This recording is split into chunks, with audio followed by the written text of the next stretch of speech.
All right, here we go. Ready?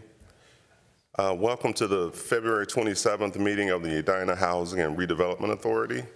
Before we begin, there are a couple things to cover. Today, community comment will be the only opportunity during the meeting for members of the public to participate. You're allowed to speak for up to 3 minutes about anything that is not on today's agenda or scheduled for further public hearing. On the screen, you see the number and the access code. And so if you are interested and you're calling in, make note of that so that you're prepared when we get to that portion of the agenda. So with that, we'll call the meeting to order and we'll start with the roll call. Commissioner Risser. Here. Commissioner Agnew. Here. Acting Chair Pierce. Here. Let's rise for the Pledge of Allegiance. I pledge allegiance to the flag of the United States of America and to the republic for which it stands, one nation, under God, indivisible, with liberty and justice for all. Before you, you have the meeting agenda. Any questions, concerns? I'll take a motion. Second. Okay. The motion to approve the agenda by Member Risser and seconded by Commissioner Agnew. All in favor? Aye. Aye. No opposed. And now we are at community comment. That does come up quickly. So again, if you are interested in speaking, you had the phone number up before. Can we maybe show that again so that you're prepared? In the chambers this morning, we don't have anyone present. So I'll turn to you, Ms. Benarott, to see if we have anybody still on. We do. We have a couple of people on the phone right now. One has already signaled an intent to speak. Okay. As a reminder, to get into the queue to speak, you press *3 on your telephone keypad. With that, caller, please go ahead. State your full name and address for the record before beginning your remarks.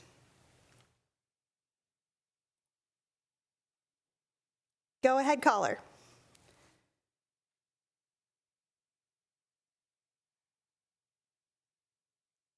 Caller whose number starts with 612237. Can you hear me? Yes, please go ahead. State your full name and address for the record. David Frankel, 4510 Lakeview Drive, Edina. I have a question about the Innovation Lab, or I guess more than a question. The speculation the lab is closed. It would be appreciated when these types of things happen and the city has skin on the table via a loan, that there's a press release regarding what happened in the case of the Innovation Lab. The Innovation Lab, as you know, is part of the Edina Chamber of Commerce, which, as you know, the city manager and the mayor of Edina are on the board of directors. The lab has closed and they're defaulting on their loan. Both of those individuals should not be on the chamber board. I don't know what it's going to take for the city to be transparent about what's going on with that Innovation Lab.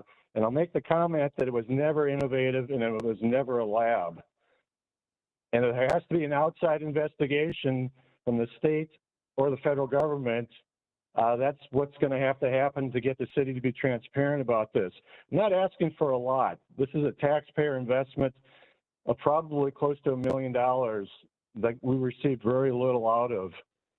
Early this week, I was at a conference put on by the U.S. Department of Defense through DARPA, where they give grants of up to $1 million to companies to do innovative projects. These grants are heavily scrutinized, and very few applicants get the money. And here at City of Edina, it gives money away to organizations that are essentially friends and family of the Edina City Council, and the money is not scrutinized at all. Having a good idea is not a good reason to give money to an organization. I would appreciate if the city was more transparent and put out a press release regarding the status of the Innovation Lab and the status of any money that was lent to the lab. Thank you. Thank you, Mr. Frankel. Okay, we have another caller.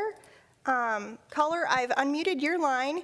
Please go ahead and state your full name and address for the record before beginning your remarks. Sure, it's Andy Brown, 5512 Park Place in Edina.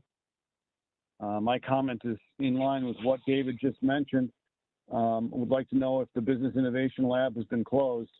If so, exactly how much money has been lost by the city through different funding sources, grants, ARPA funds, etc. And then I would also like to know if this is the case, who's being held accountable and how is the city going to get that money back?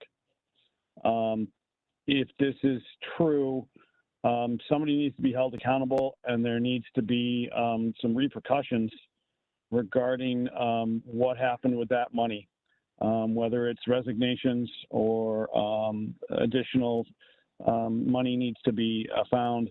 But if this is the case, this is very, very, very poor government and very, very poor business practice. Thank you.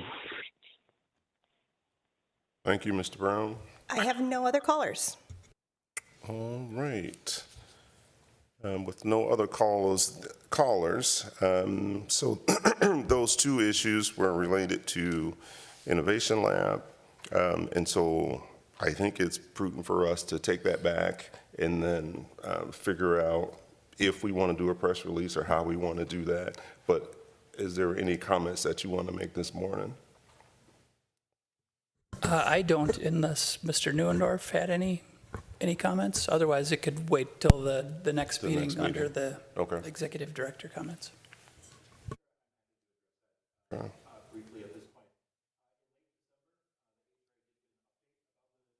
Business Innovation Lab from the Chamber. The Chamber board members and some of the participants in the lab and the director was here to give an update on that project. We do intend to amend their loan agreement. They have not defaulted on it. There is the full intention to repay the loan that was discussed at length back in December, but they are having struggles with maintaining the operations of some of those business programmings. And so they are at a state of flux at this moment and questioning whether or not they're going to continue those. So we'll look into it more in detail and I'll have an update for you at the next meeting. Thank you. Go ahead. Can I just get one piece of clarification? So it's my understanding that the loan was made to the chamber and the chamber is still intact. Is that correct? That's very correct, yes. Thank you. I believe we got an email about the Innovation Lab. What is its status? Is it still operational or is it closing? I think the status is best. I don't know if I have a clear answer. It's best answered by the chamber that operates it. My understanding is that it's in a state of flux. They are struggling with maintaining the ongoing operations of the business programming due to a lack of ongoing funding. And they did indicate to us that they're considering closing down that piece of the business. But they've not made a final decision. We've asked them to make an announcement when they make that final decision, and I have not yet seen a full press release from them at this point. So we'll see. We'll look into it further and get more information for you. Thank you. I actually I have different information than that. Last week, the Edina Chamber of Commerce did send a message to its membership that the Innovation Lab has closed. It didn't provide a date. It just said it had closed. Thank you. So yes, let's be sure we have that on the agenda to go through more details at the next meeting. Thank you. Oh, yes. Is there a possibility that council could get a copy of that email that the chamber sent out? Thank you. Anything else? All right. Next item, I don't think we had any responses. That's correct. Yep, that's correct. Okay. So next agenda item would be the consent agenda. Any changes to the consent agenda? Nope, I'll take a motion. I move to approve the consent agenda. Second. It's been moved and properly second. All in favor? Aye. Aye. Approved. Thank you. And so with the approval of the consent agenda, we are into the bulk of our agenda this morning. And we have several reports and recommendations, all by our Economic Development Manager, Neuendorf. So I'll turn it over to you.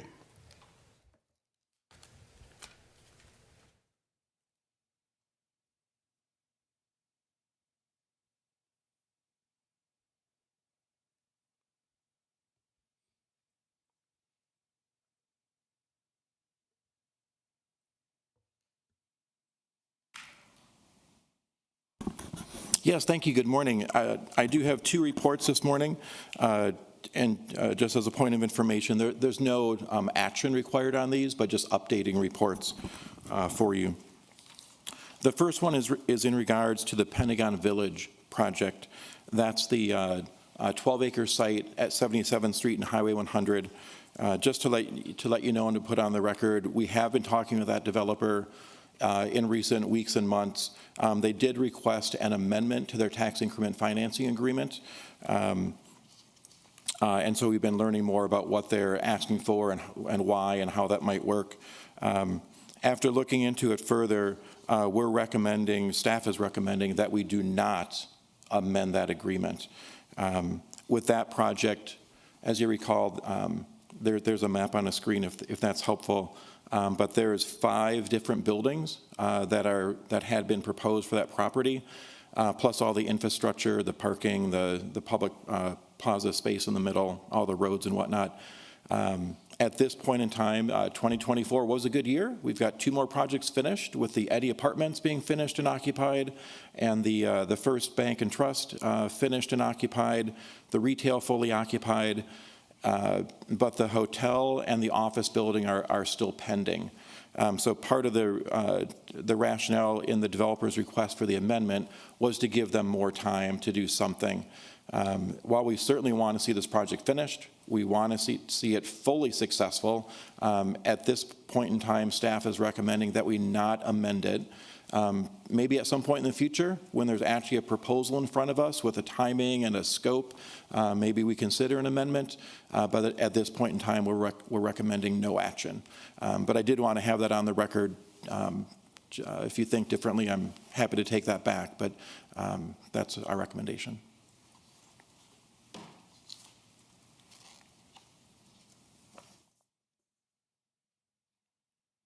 Any questions? Are there any benefits I see the logic of what you're saying, and it doesn't make sense to amend at this point, but is there any pressing benefit of amend? There's a benefit to the developer, Okay. not a benefit to the community. Okay. And that's why we're recommending just leaving it status quo until we can all benefit from this. Sounds good. Thank you.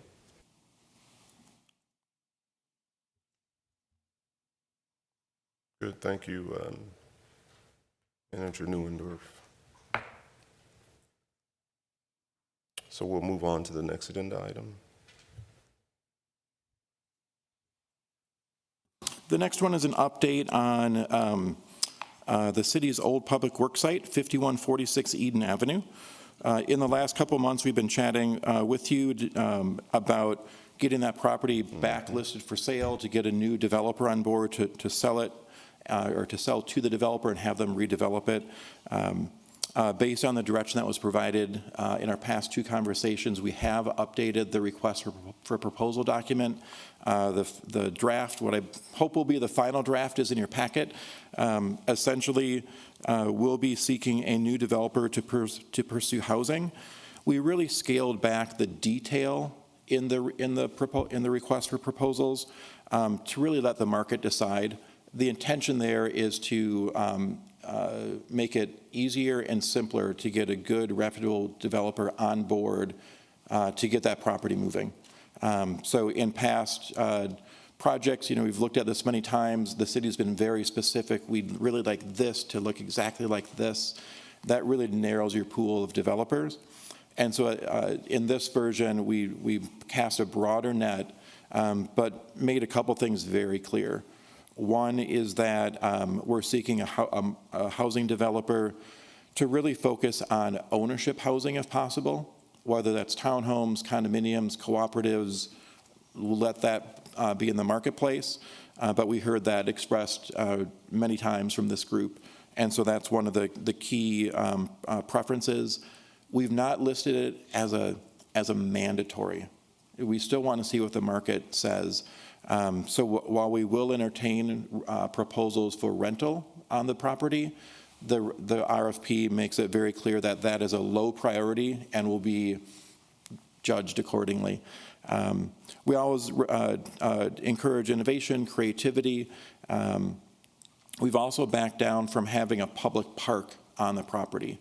As we've spoken to each of our departments, our Parks Department is concerned about adding more park space while their budget is flat or declining.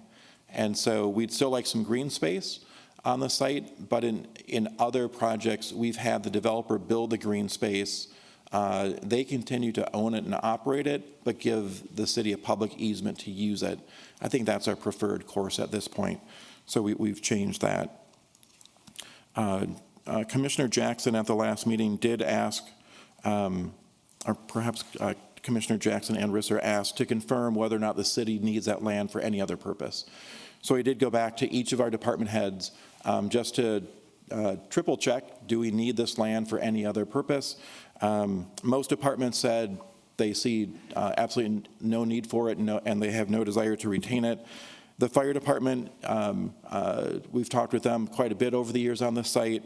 We all know that they are, and they are looking for a site for the third fire station to be built in the next couple years. This station is in generally the right half of Edina. It's on the northern half of Edina. The vast preference of the fire department is to have that fire station located east of Highway 100. We're currently looking at the site right next to City Hall here. So while the old public works site is generally in the right vicinity, it is number 4 or 5 of their choice. When they list places to pursue, it ranks number 4 or 5 on the list. We feel pretty good that we'll be able to land the first choice, second choice, or third choice. Fire Chief Slama is here this morning if there's any questions about that. With the program, we're still intending to move forward from a timing perspective. If you have any comments or things that I missed, I'm happy to listen to those and get that amended. But my goal is to get this document on the street on Monday in early March so that we can continue this process. So again, no action at this point. Eventually, we'll come back to you with a group of developers and some good proposals. We'll sit down, we'll hear from the developers, and eventually make a choice. But you are asking us if we do have changes to get those to you so that you can submit on Monday? Correct. By Monday? Correct. Okay. And then one other question. Requesting proposals to be back by May 1st. So is that typically enough time to get developers to respond? It's roughly, 60 days or so? Yes, 6 to 8 weeks should be sufficient. Okay. Okay. Yes, Commissioner Agnew. Thank you. So my apologies, I wasn't able to attend the January 16th meeting when I know some of the initial feedback was taken. But obviously watched that meeting, engaged in that from that perspective. And there's no kind of counter feedback that I necessarily think that I'm going to give, but I have a couple of suggestions for wording updates that I think could be still in alignment with the discussion. The first one, when we mention the housing type and we talk about affordability, one of the phrases says preference will be given to proposals that are skewed towards affordability instead of luxury while still being responsive to the marketplace. I'm wondering if this is an opportunity to include or replace with the word attainable. And I think that creates a different perception of, just because we say affordable, it doesn't mean that 100% of the units have to be within a certain AMI, but we're looking for more of that middle, attainable, reasonable housing. So thinking about if there's a way to include that word, I think would be helpful. When you were just talking, Manager Neuendorf, you, I think, said mixed use is preferred. Did I understand that? I think that's what was talked about at the meeting as I don't know well. if I said preferred, but it certainly would be acceptable. Okay. From my perspective, then, I think that it would be preferred to have mixed use on that site. I'm not saying I would not approve something that was a reasonable application for housing only, but I think that there's a way that we could even flip the narrative. And so what I mean by that is lead with mixed use or housing only. And I think just by purely flipping those phrases, the couple of places throughout where we mention both, it leads with our preference. And I do believe that at least that's my preference, and I heard from a couple of others.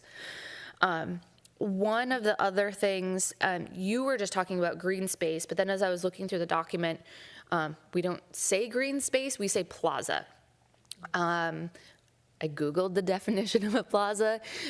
It does seem a little different, so I might want to also say something, community space, plaza-like, inclusive of green space. So I think even reiterating that we're hoping it to be more park-like as opposed to cemented, I think would be helpful. And then the only other part in this one I did want to make a conversation about, because I didn't catch where it came from. We mentioned that we wanted only 2 to 3 stories on, I think, Eden and Arcadia sides. Can you let me know where that direction is coming from? Sure, that dates back to, I think, the conversation we had in May of '24 when we shared, I had hired an architect to put some sketches together, and they typically show townhomes 2 to 3 story in height along the edges, and there seemed to be general support for that type of approach. It also dates back to 2012, so ancient history at this point, but the original Grandview development framework envisioned lower scale on the edges, on the southern edge in particular, and then with a higher scale in the middle of the property. So we're digging back in history on that piece. Okay. The reason I kind of fixated on it is because it felt like one of the more firm recommendations throughout the proposal or the RFP. And so what I'm trying to noodle on is there a way that we can still say what you just said of lower density along the edges that doesn't say 2 to 3 stories? I guess I'm not going to belabor this point too much more. It just feels more prescriptive than what we necessarily need, especially knowing that I should say, the housing project that had been approved for that site, if I recall, was taller in height on those sides. So it definitely doesn't feel like a hard and fast rule, and I know it does say it's preferred, but maybe just play around with that language a little bit more. Sure. Thank you. Thank you, Commissioner Agnew. Commissioner Risser? I think you cover so much that needs to be covered. My one concern is I don't know what all of the different choices are for the fire station locations, like the first, the second. The first, to me, is concerning. It would be wonderful if it could be, in this area of City Hall, but it seems like so many pieces need to fall into place. I don't know what number 2 is, or number 3, or number 5. And if we move forward with this is no longer, and something does happen, we can't go back and say, oops. So I don't know if Chief Slama could talk about what those other alternatives are. Thank you, Commissioner Risser and members. When we talked with Bill, one of the items that I addressed and he mentioned was having it east of 100 saves us that time. We're really trying to serve the northeast quadrant. That's our goal with that station, while also being able to support the other 2 station districts. with quick access going south on 100 and then west over to Station 1's district. So the preferred location east of 100, and the discussion that we're really focusing in on is the parcel here that will be vacated with the removal of those exit ramps from Highway 100. There's currently legislation that we're hoping MnDOT will swap that land with us so that there's no cost. But I think one of the challenges that I mentioned is it's not in our control right now. If we look at other parcels in our control, there is a park area that is east of 100 that would be a potential spot. Again, we'd have to work through that process, but it is a piece in our control. There's another parcel near City Hall here that again isn't in our control, but might be a consideration. And then the fourth site here, this public works site, is in our control. And so while certainly able to support that better than what we currently have, there were other options in front, but it is a decision that we'd have to make. Do we want to have that in our control? And I think it's a question that is worthy to consider. That do you want something out of our control or in our control? There is a parcel east of 100 in our control with a park area that we could consider for a fire station as well. Okay, so I have the land that everything could fall into place. We've got the park east area here. And then you said there was another parcel? There's another parcel, and Bill, correct me or maybe assist me with this. There's a parcel just near City Hall here that has potential to be a site that we could consider. The office? Yeah, I think so. Yeah, I mean, we haven't negotiated any particular sites, and the last time we went through this in detail was probably before you were each on the council. But over the years, we've looked at over 26 different possible sites for this location and ended up looking for properties close to 50th Street. So the potential MnDOT parcel, there was also an idea that would be expensive, but putting it in the City Hall parking lot and then putting the parking under it to replace the parking lot, that's another option. There's the two parks at 50th and Wooddale, one on the south side of the street, one on the north side of the street. The Tupa Park, where the two historic buildings are, that's been floated as a potential location. It's small and kind of quirky, so that one has limitations. And then there's other private property that could certainly be acquired. Over the years, we've looked into possibly buying single-family houses and assembling a few parcels. Decided that was probably too complicated. In this immediate area, there still is one commercial property that's currently an office building. It's in the right place. Is it the best site? Is it the most cost-effective? Is it even feasible? We've not evaluated any of that, but there certainly are a number of different options. Okay, it sort of sounds like, because when I read it, and I can't find the exact wording, but it sort of sounded like at the moment, this is not, and I kind of feel like we can't, I don't know, when do we expect to have more information about all the pieces coming together for putting it out front? My recollection is that the engineering department is currently out for bids to build the bridge and redo the ramps. I think that's going to come to City Council in early April for your approval on that contract. Once that bridge is underway, then, then the leftover land conversation becomes real. So early April, that's in about a month. Okay, would it be prudent to just put this on hold for a little bit until we have more clarity on that? That's one of the questions I'd have for you. We certainly could put it on hold again. When we discussed the last couple times, there seemed to be an urgency to get it moving, to sell the land to create revenue for the city. As a reminder, this whole process, if we start now with this RFP and start accepting offers to even consider, at the earliest, we'll sell the land in early 2026. So there's a long window of time. So if the first 3 or 4 options don't pan out for the fire station, we'd have about a year of time to understand that. And if we didn't want to move forward with the sale of this property, we certainly could delay it or cancel it. But I was under the impression that you wanted to keep this conversation moving. Right, and I do think we do want to keep it moving. I just, in terms of investments in the fire station and then I just wish we had a little bit more clarity. And so I want to articulate that and just get that out there. So that was my number one concern, and I don't know if, I do have one other one, but it's different. Well, just on that one, then, I definitely understand the position that you're framing. I kind of looked at this slightly differently. It doesn't address the risk that you're describing, Commissioner Risser, but if I look at all the options, I thought of it this way.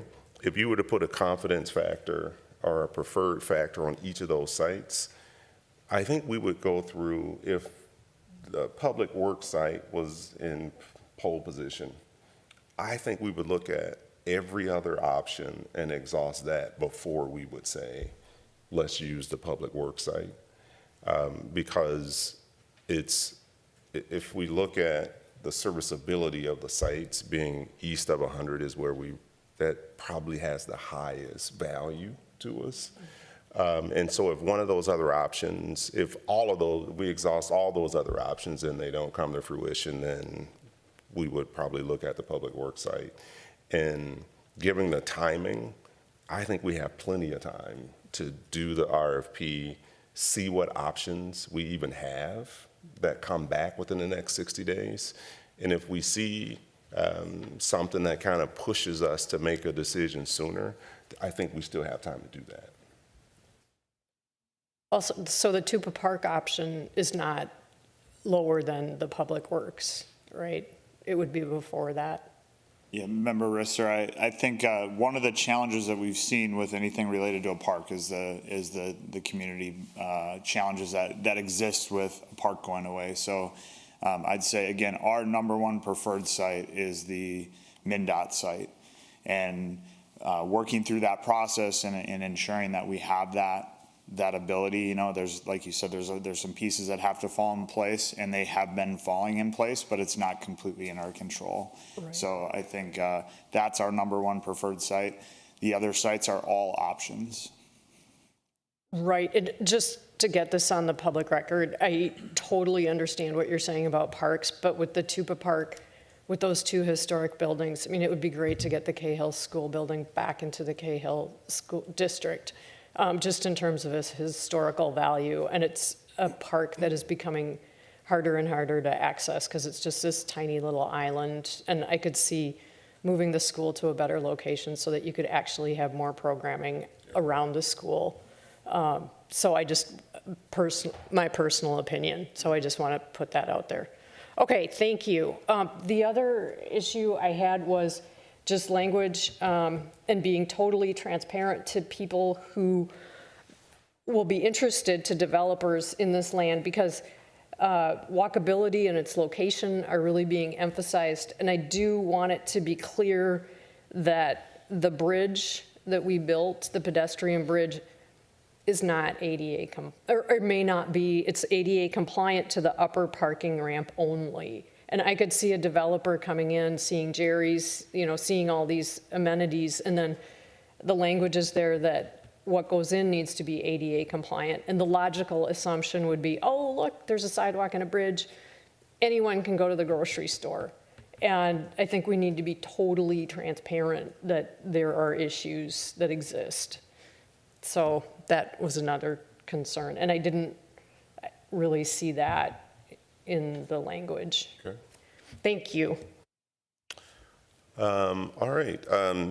So one last question. From a process standpoint, you're going to take this feedback into consideration, and then we're going to go ahead and post, or will you send that back out just to get that final view of it? Sure. Well, I'd ask for your trust that I'd listen and we'll make these changes unless there's any discussion amongst yourselves for them. But the intention is to make these minor edits to the document and get it released. It'll be Okay. posted to our website, distributed to appropriate channels of industries that operate in this field. We'd really like to get this ball moving. Okay, thank you. All right. Thanks for your comments. That's really helpful. So, Now, Mr. Neuendorf, I have you for the next two as well. You Yeah. said you only had two updates. well, those are reports. These are just minor updates. So, yeah, All right. a rose by any color is. So these are actually under Executive Director report. They're a little bit more brief, but again, just want to be transparent, keep things top of mind here. So 70th in France, the old US Bank site, we did enter into a TIF redevelopment agreement with that developer a few years back. We've talked in the past about the delays and the struggles that they've been facing. Those struggles continue. We're excited to see the US Bank branch reopen. That's been there for a year and a half already. But there still is a fundamental disconnect and challenge in the marketplace and the lending community for these large-scale projects. So this is the one. It was the new bank was phase 0, and then phase 1 was a residential high-rise. Phase 2 was a commercial high-rise, and then part of phase 2 was the parking structure for that high-rise. The cost of parking has just gone up tremendously. The marketplace has expressed some flexibility. They will accept slightly less parking than they did 20 years ago, but most lenders and most tenants will not commit until they know the parking is going to be there. And so that's really been the biggest roadblock right now is to find a way to finance that office building with the parking. So we've been in discussions with the developer to see if there's a different way that the city might use our TIF pledge to help make that parking garage feasible sooner than later. As you recall, for this project, we pledged up to a total of $22 million as a principal value of a TIF note that would, upon completion, be payable to the developer. In the past, in other projects, the city has use those TIF dollars separately or use them differently, where the city's gone out and we've placed the debt for the infrastructure, and then we use the tax increment that comes in the door to reimburse that debt. So it takes the developer out of the equation. We've been in discussions to see if that might be a viable option here. Just want to put that on the table. There's a lot of challenges and a lot of hurdles and a lot of details in any of these options, but I just want to let you know that we are working hard to see if we can find a way to get that project back on track. There is strong demand in the Class A office space. It's just trying to get this thing financed. So if staff can find a way to rearrange this financial structure, we'll be back to you with an amendment. We're not there yet, but I just wanted to let you know that that you might be seeing something in the next month or so. Okay. That's Commissioner Agnew. Thank you. You didn't quite ask for feedback, but I'm going to just give mine. Thank you for working with the developer and thinking like strategically about how can we still help this project move forward. I personally have zero interest in paying for, supporting, encouraging anything, the parking ramp on this site. If the conversation were still about workforce housing, which was in the original, some of the original development plans that were brought forward, and I think the original that was approved, that would be a very different conversation, right? That's something that is a strategic priority of this city that we would want to, in my opinion, invest into. I don't believe that we need parking on this site. I don't think that it would be public benefit. It would be benefit just for the developers. And so I have no interest in supporting something like this. Commissioner Risser. Thank you. And building off of what Commissioner Agnew said, and actually this goes back to what we just looked at for the Public Works site. Her point about Plaza was really very good. And I think the other thing is, as you look at this design here, and I have spoken about PUDs and TIFs on top of PUDs, and we do not do PUDs the way PUDs were originally intended, to create open green space, you know, to try to help. This is a part of Edina where our tree canopy is so meager and so sad. And, you know, you look at the way this is just so built up. And my concern is we have these blocks. This is a 5.6 acre site that's been subdivided into 4, and then you've got streets that have been added. And what is really troubling, you know, and I've talked about this, is, you know, anywhere else in Edina where you've got a street, I can't look at, you know, the size of my lot and go, oh, I get to count the street as well. And that contributes to the overall size of my lot and can determine how much building I can build. But here, we don't subtract the space that the street occupies.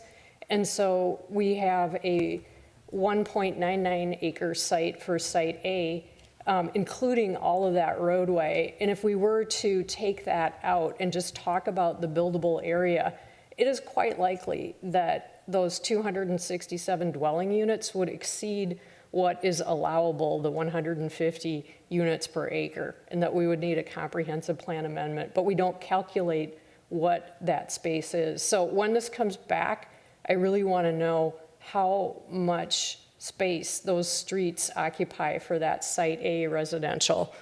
I think we need to apply the rules evenly, and if we're adding streets, they're streets, and you don't get to not count, or you have to subtract the street. You can't, you know, have it and consider it open space at the same time, particularly in the southwest quadrant where, again, we have such meager tree canopy and so much of it is just kind of diminishing, and opportunities to add to the tree canopy are disappearing.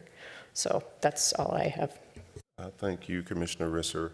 Just a point of clarification. So we already have an approved project at that site. And so what you're describing is that there's a challenge in getting financing for that approved project. And the city is working with the developer to see how we can solve that challenge. Is that accurate? That's correct, yes. The approved site plan dates back to 2022, and that has not changed. It's just a matter of getting the financing in place to start to implement that approved plan. Yeah, and so if we can't get the financing in place, we go back to ground zero, I assume, at some point, if the developer can't move forward. At some point in time, the developer will have to make a decision. Yeah. Do they keep pursuing this in the headwinds of the capital markets that are not receiving it very well, or do they redo the entire site and start from scratch? But that would be their choice. Right. They're the ones that own the property. Yeah, I just want to be clear, we're not opening up the site plan and suggesting changes to that. You know, if in the work that you're doing, if you come forward and say, hey, you know, if we can adjust the site plan in this way, then we can provide the financing. I'm actually not sure how we would treat that, because that would be a different site plan. Although it might be a minor change based on our pyramid of discretion, but I might view that a little differently. And so that's why I'm just clarifying. The position is the currently approved site plan, you're trying to figure out how we can get that financed. That's correct. Yeah, Yep. okay. And conversations about changes to the site plan or tree canopy, et cetera, that's really in the zoning part of it, not the financing. So that'd be a city council conversation. Yeah. And so then my comment is, again, I think I'm going to say it's at the 100,000 foot level. That might not be the right leveling. So having not gone through it in detail, I don't know how I feel about looking at the current TIF agreement and trying to figure out a way to solve the financing challenge. And so this, right or wrong, when I view it through that lens, I start asking the question, is this a viable project? And so I kind of start there. versus can we find money someplace else? And so it makes me feel like, well, perhaps this particular project, we actually do need a different site plan than what we have today that can get financed. So that's kind of how I think about it. But we appreciate you bringing it forward, and then we'll look forward to additional information as you progress. Thank you. Okay. And then the last update is in regards to special legislation. So the Minnesota House and Senate are finally in full session, and they've been hard at work, but now they're doing a lot of formal meetings. So in the last couple of weeks, two of our requests for legislation were introduced, one of the House bill and one of the Senate. These pertain to the financing on the site we just mentioned, 70th in France, and to the financing at 72nd in France. Both of those projects were delayed with the pandemic and the lingering effects of hybrid work and financial markets, et cetera. So those bills, what we've asked for is the exact same language that was written last year that almost made it, but then everything got dropped at the end when they didn't actually pass the bills, any of the bills. So we're just asking to renew that language.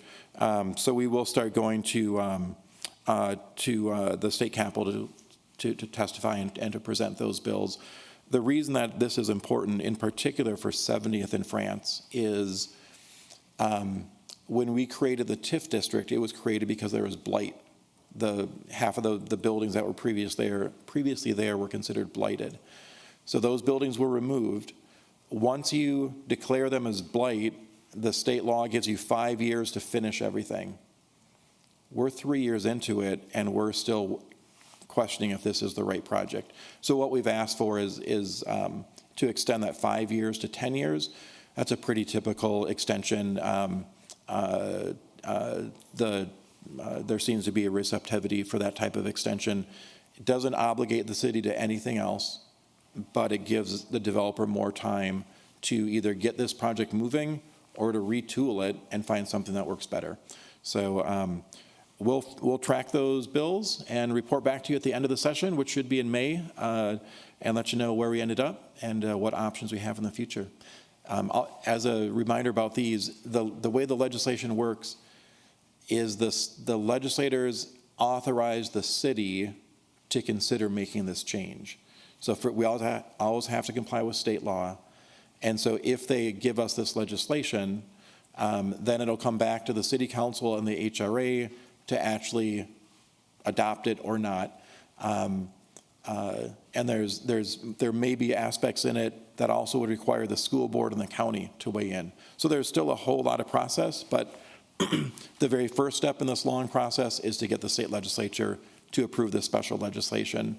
Edina is one of about 8 or 10 cities that are asking for the same type of consideration. So okay. We'll report back. Excellent. Commissioner Risser? I thank you, and I appreciate, hearing about the process and how there will be other opportunities to weigh in.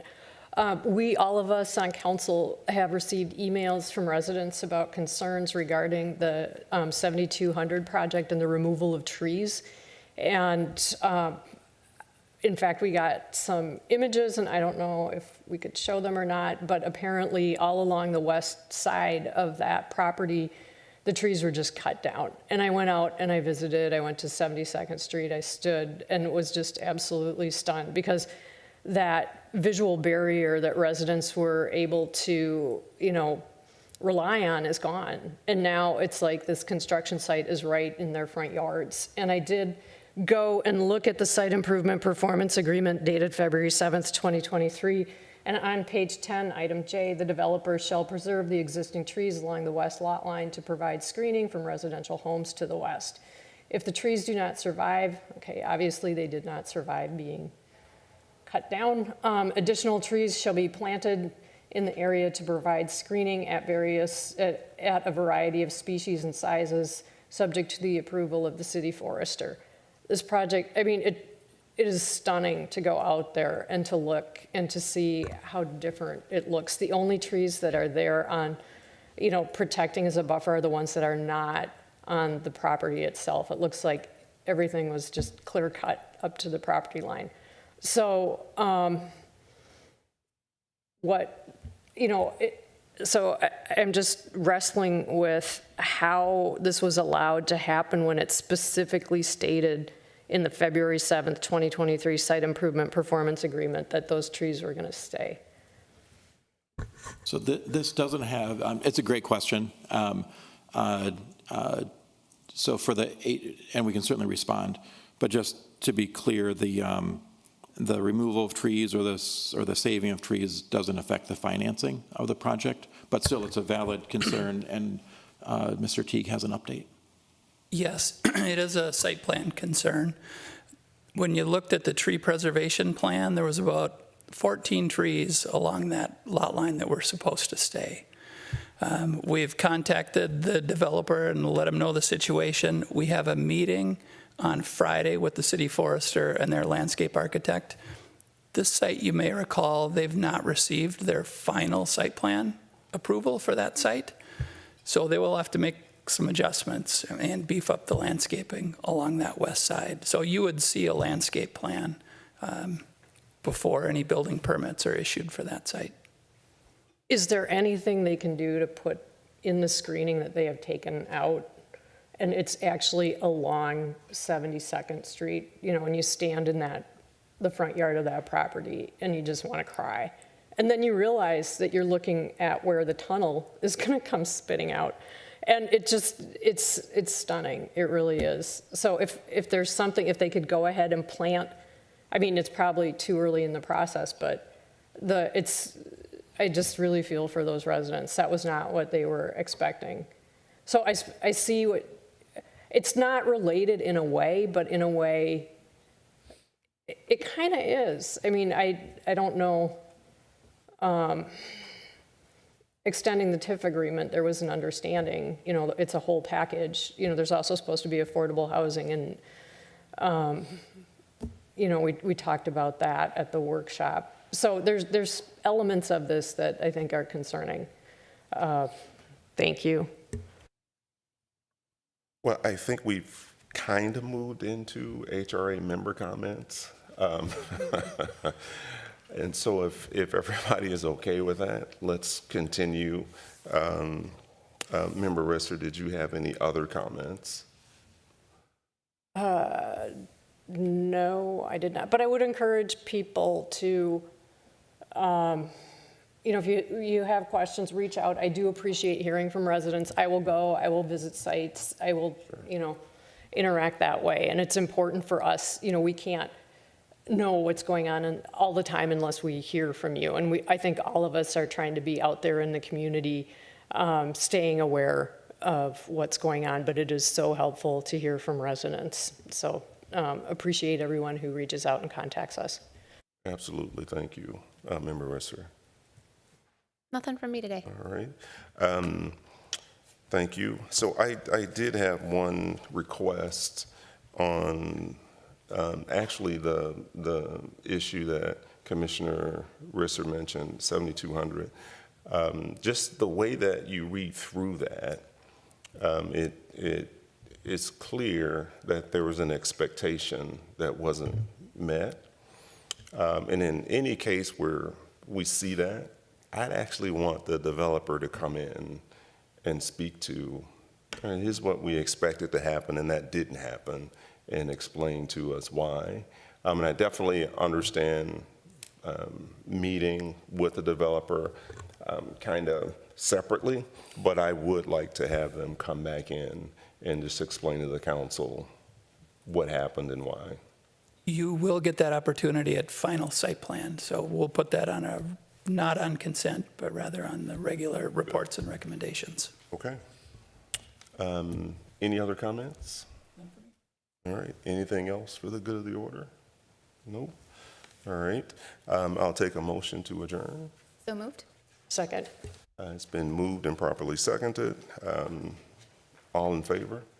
Aye. Aye. No opposed? Pass. Meeting adjourned.